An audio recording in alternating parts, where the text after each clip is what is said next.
2017 में रूस का हथियार खत्म करने का दावा जरूर था, लेकिन कहा जा रहा है इस तरह के हथियार रूस के पास हैं। लेकिन एक और बड़ी खबर आपको बताऊं, बाइडेन रूस पर लगातार आरोप लगा रहे हैं पुतिन यूक्रेन में केमिकल बम का इस्तेमाल कर सकते हैं, लेकिन पुतिन ने बाइडेन पर संगीन आरोप लगाया है, बेहद निजी इल्जाम लगाए हैं बाइडेन पर। पुतिन का दावा है कि जो बाइडेन का बेटा यूक्रेन में जैविक हथियार बना रहा है, जिसके पुख्ता सबूत रूस के पास हैं।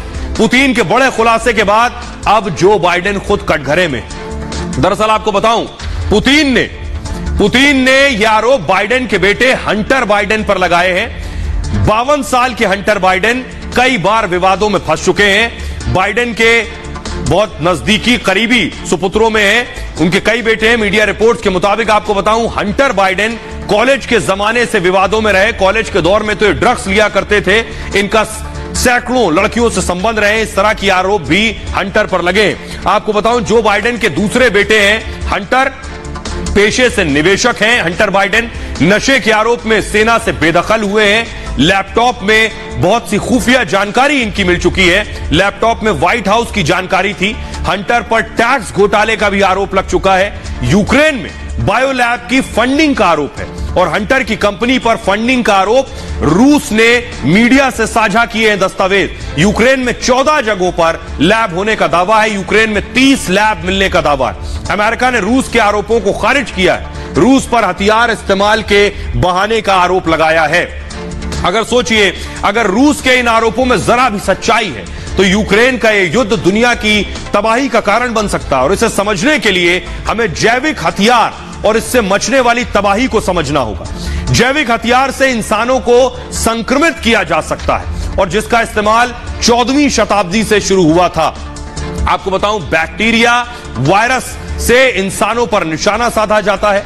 बिना धमाके के देश को तबाह कर सकता है। कम समय में बड़ी तबाही करने में सक्षम है। 1397 में मंगोलिया ने पहली बार इसका इस्तेमाल किया था। ब्लैक सी में मंगोलिया ने इस तरह के प्लेग संक्रमित शव फेंक दिए थे और 4 साल में यूरोप में 2.5 करोड़ लोगों की मौत हुई थी।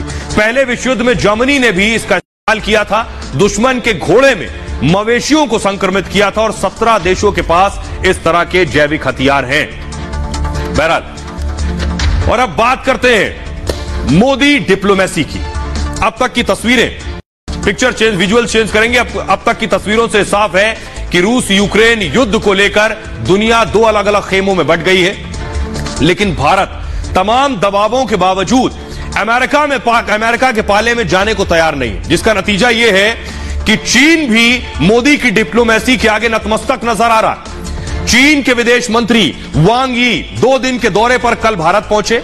वांग यी ने दिल्ली में विदेश मंत्री एस जयशंकर से मुलाकात की। रूस यूक्रेन युद्ध के मौके पर दोनों विदेश मंत्रियों में क्या बात हुई होगी, यह समझना इस वक्त मुश्किल नहीं, जो हालात बने हुए। इससे पहले चीनी विदेश मंत्री वांग यी ने सुरक्षा सलाहकार अजीत डोभाल से भी मुलाकात की और माना यह जा रहा है रूस यूक्रेन के साथ साथ सीमा विवाद पर भी दोनों के बीच बातचीत हुई होगी, जिसमें चीन ने भारत की नाराजगी को कम करने की कोशिश की होगी, क्योंकि हालात ऐसे हैं। हालांकि इस बारे में कोई खुलासा नहीं किया गया, लेकिन यह दौरा बहुत खास था क्योंकि रूस यूक्रेन युद्ध के बीच भारत पहुंचे थे वांग यी। 2 दिन के दौरे पर दिल्ली पहुंचे थे चीनी विदेश मंत्री और दिल्ली में विदेश मंत्री एस जयशंकर से मुलाकात की। सुरक्षा सलाहकार अजीत डोभाल से भी मिले वांग यी। विदेश मंत्री वांग ने खुद भारत दौरे की इच्छा जताई थी।